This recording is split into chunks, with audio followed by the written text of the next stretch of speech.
Fire signs, this week it looks to be all about balancing out a relationship where things may have been unfair, or there may have been some pain or even some betrayal in the past. So it looks as though you are about to give or receive an apology or an olive branch. There's some kind of heartfelt conversation maybe, or just message that you will want to give this week, or you may receive this week.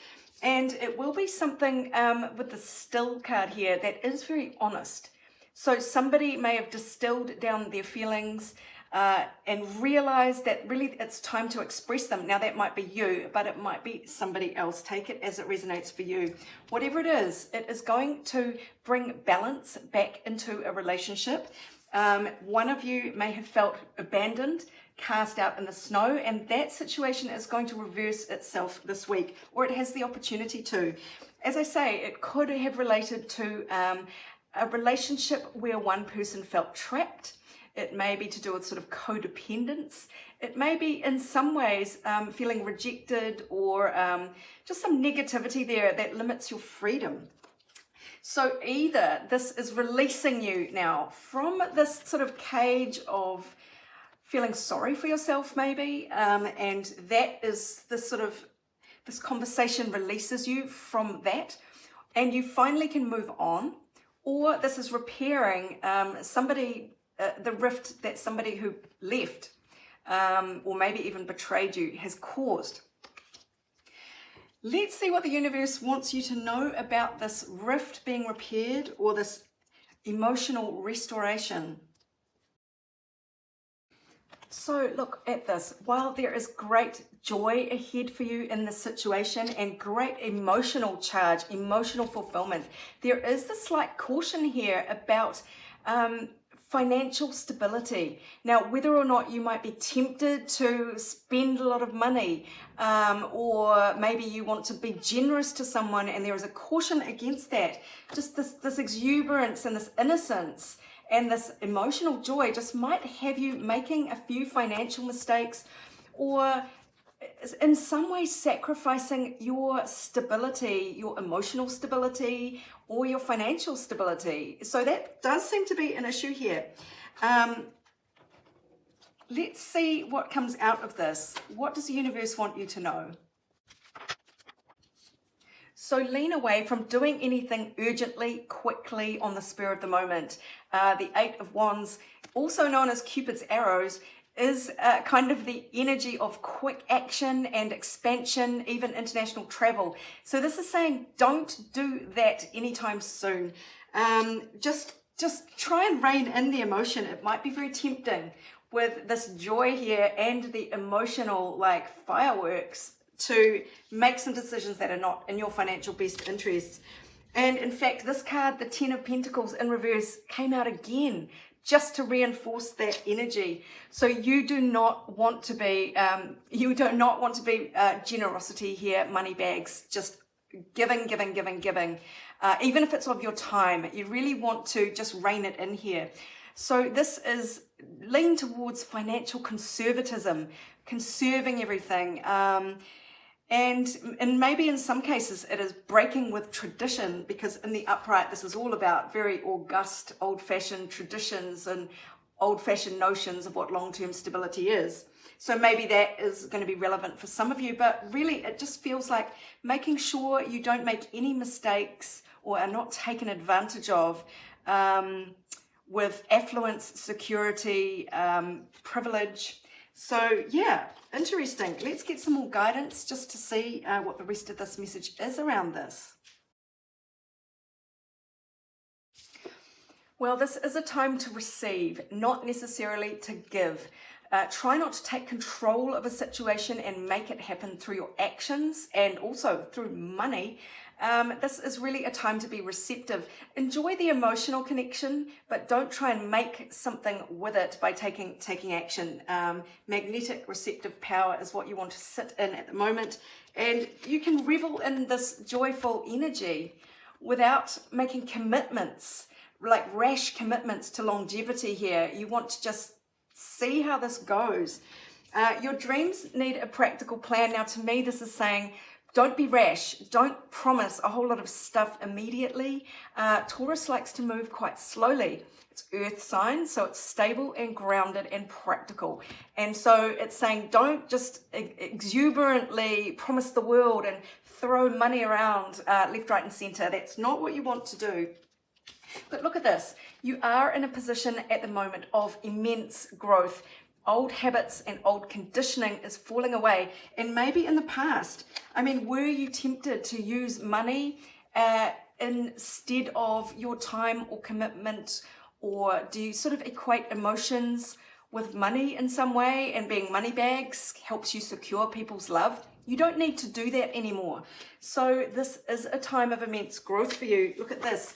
You may have had these old wounds about being a provider, about securing people's affection with money, but really you are healing that now. So this is a time for you to put your new energy into practice, where it's not about what you can physically give someone or physically offer them, or just the long-term stability that you used to want to lock people into for your own peace of mind. You don't need that anymore. So just keep things light, keep things casual, keep things sort of innocent and joyful, and enjoy the emotional goodies. To give and take without stability and money playing, and practical concerns really playing a part in that. Don't be giving. See what you can receive right now. And finally, let's look at this big mixed deck and see what the keywords are that want to come out today. Okay, look at this. You have healed your root chakra, which is all about stability. It's this 10 of Pentacles here. So you are actually in the upright. You are very abundant and you are very secure in yourself. So you don't need to buy somebody. You can rely on the fact that, I mean, you don't need anything from anyone, which is fantastic news. The past is gone. So you have reached a dead end of kind of buying affection and buying love. You don't need that anymore. So respect the dead end and move on. That is another thing about this card here that says immense growth. The buzzard actually does take what's dead and clean it up. So it cleans the carcass of the meat, and it's a bird of renewal. So you have reached the end of one phase of your life, and please do not backslide, seems to be the energy, because look at this. It feels safe to love. I trust myself. Now that is also because you have healed your root chakra, about feeling stable. You trust yourself now. You have boundaries, and you can be open and take people at face value in exchanging good feelings without coloring it with other considerations. Now on to the next part of the reading. The topic for all signs for this week seems to be about the journey that we are all on to heal something within us. There is a great sense of hope around you right now, and it may have been a bit of a battle of the wits.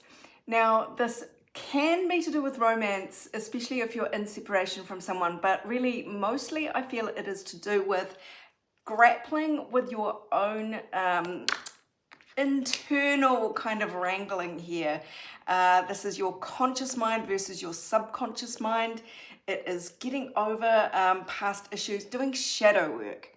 And it seems to be about healing things that have wounded your heart in the past, getting over them. And this card came out, has a lot of options.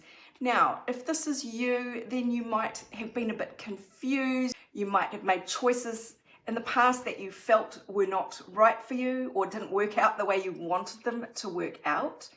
And so you may have been in quite a confused state about discerning what is good for you and what maybe isn't. So this shows that you were in a state of defensiveness. And when you are protecting a wounded heart, absolutely defensiveness is kind of a natural instinct.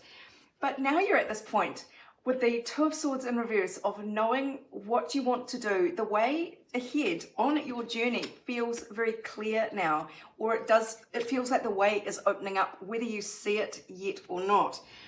And what is coming up is leaving behind this poverty mentality. So all of the pain and suffering, feeling abandoned out in the cold, those days are over very shortly. So let's see what else the universe wants you to kind of understand about this process that you've been going through and about what is coming up for you.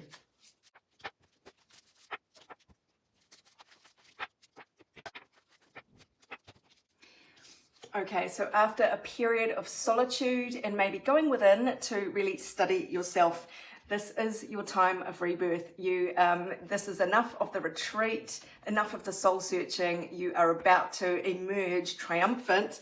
In fact, you've got the victory card here. So all this hard work is about to pay off and you will be reborn. You will sort of re-enter the flow. Good things will start coming in because you've done all this work. We got the sensuality card out for you. Feminine wisdom, but passion. I mean, it does really feel quite romantic, but you may just be falling in love with life and just really delighting in all of your senses. In life, it feels very light and it feels very engaged with the world around you. So no more withdrawal. Now you are ready to engage. And that seems to be indicated by this card as well. Jupiter in the Sagittarius 9th house of broad horizons, long distance travel, but also higher philosophies, higher learning, tertiary education. So there is a big expansion in your worldview, if you like, your philosophy on life. You are about to engage in a lot more long range thinking or action. So no more kind of withdrawing into yourself in isolation, keeping it close and really looking within. Now it's time to expand out into the world in this victorious new phoenix rebirth, full of sensuality and just engagement with the wonder of the world. So I hope that helps. It is saying that all your hard work to heal your wounded heart chakra has paid off, and you might soon be given a lot of options to choose from on your journey forward.